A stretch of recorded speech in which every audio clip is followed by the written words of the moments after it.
But Jesus says, I say to you, love your enemies and pray for those who persecute you. God is calling us instead to seek vengeance. He is calling us instead of that to do love, to offer love, and to pray for the people who oppose us.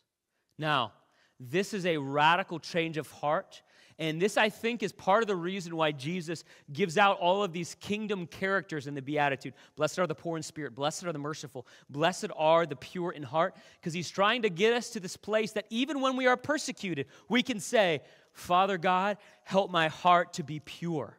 When people oppose us, we can still say, Father God, help me to be merciful. When people hate us, we can say, Father God, help me to be meek.